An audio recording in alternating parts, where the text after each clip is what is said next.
Bonjour à tout le monde, j'espère que vous allez bien. Ici Savant Céleste et aujourd'hui on se retrouve pour une nouvelle vidéo sur Mars dans le signe de la Balance, position d'exil, donc position plutôt compliquée. Pour le coup, là c'est le Mars qui était en Bélier. Dans le signe opposé qui était vraiment plein de vitalité, plein de dynamisme, plein de courage, qui justement a besoin de montrer sa virilité, oui, au quotidien. Dans le signe de la Balance, ici, l'action de Mars est ici viciée. Elle est redirigée dans le sens vénusien de la Balance et forcément ça va donner beaucoup de désagréments. Alors,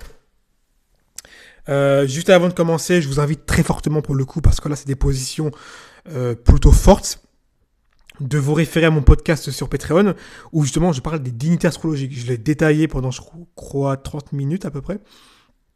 Et j'ai eu d'excellents retours, donc je vous invite vraiment à aller vous référer par rapport à ce podcast-là, parce que vous allez mieux comprendre et interpréter les placements astrologiques, d'accord ?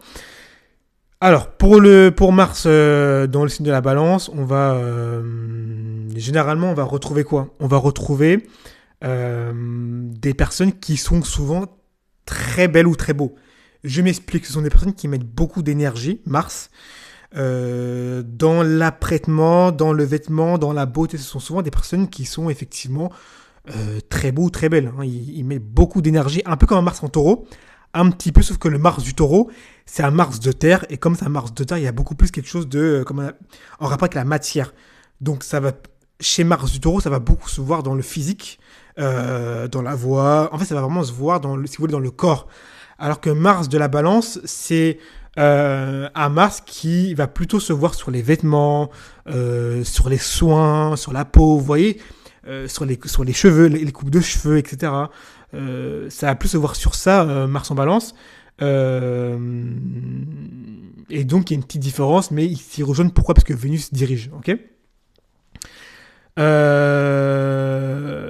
Évidemment, Mars en Balance a donné également une certaine forme d'affirmation sociale. Ce sont des personnes qui, généralement, peuvent s'affirmer socialement.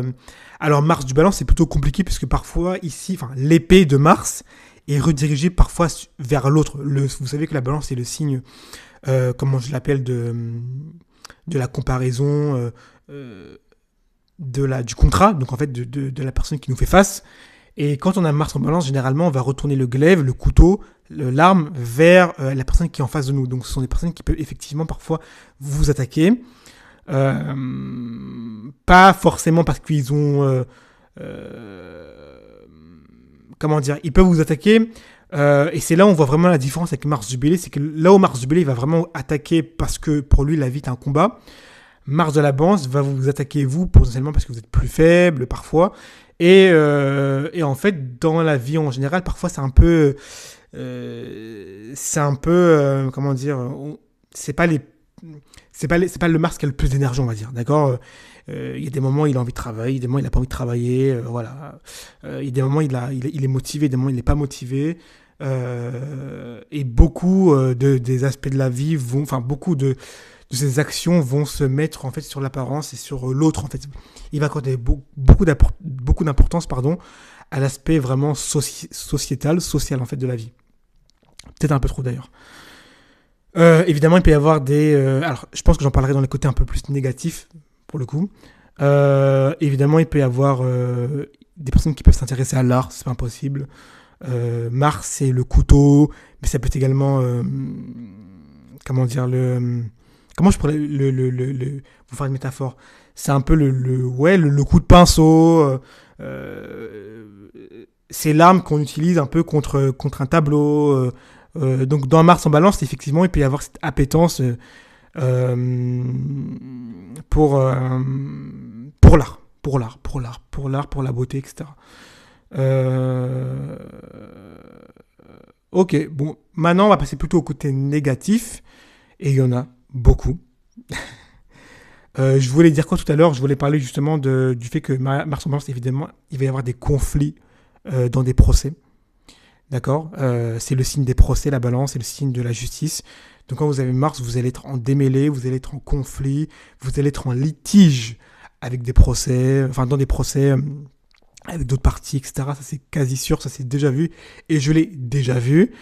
Il peut y avoir de l'infidélité, clairement, donc faites très attention. Il peut y avoir des mariages qui sont plus ou moins précoces, mais il peut y avoir également des conflits dans les mariages. Je m'explique, il peut y avoir de la violence, ça c'est déjà vu, j'ai déjà vu ça, des maris qui battaient leur femme avec Mars en balance, clairement. Des conflits conjugaux, c'est ça. Euh, on peut critiquer socialement aussi les autres. Vous voyez, l'énergie de Mars est ici redirigée vraiment vers l'opposant, vers celui qui nous fait face, au lieu d'être utilisé pour soi, comme dans Mars du Bélier, où vraiment c'est je me bats parce que je suis comme ça. Dans Mars de la Balance, c'est vraiment redirigé contre soi, ok, contre l'autre, je veux dire. Je pense que c'est à peu près tout sur Mars de la Balance. C'est ce qui ressort de but en blanc, je veux dire. Il y aura encore pas mal de choses à dire. Pour l'instant, je vais m'arrêter sur ça. Je vous laisse déjà ingurgiter ça. Si vous voulez aller beaucoup plus loin dans les, comme je dis, dans les placements astrologiques ou même dans l'astrologie en général, je vous invite très sincèrement et très franchement à aller sur Patreon où vraiment je détaille à fond les placements, d'accord? Donc n'hésitez pas à y aller, ça vous fera grand plaisir, ça vous aidera beaucoup. Mais voilà, dans Mars en balance, c'est une position d'exil, hein. L'exil, c'est en fait un endroit où on est isolé du monde, comme sur une île par exemple. Donc Mars, c'est pas chez lui. Et je vous réinvite vraiment à aller sur Patreon où je parle vraiment de l'exil, ce que ça veut dire sincèrement, et de manière concrète. Et voilà. Donc j'espère que vous avez pu mieux comprendre ce placement-là. Il y a des bonnes choses, mais bon, comme il est en exil, c'est un peu compliqué. Après, il est quand même cardinal, c'est vrai, il est cardinal. Donc, mine de rien, il est fort, mais pas dans le bon sens, d'accord? Je vous laisse sur cette vidéo. N'hésitez pas à aller sur Patreon, où je détaille encore plus. Et puis, on se retrouve avec d'autres vidéos.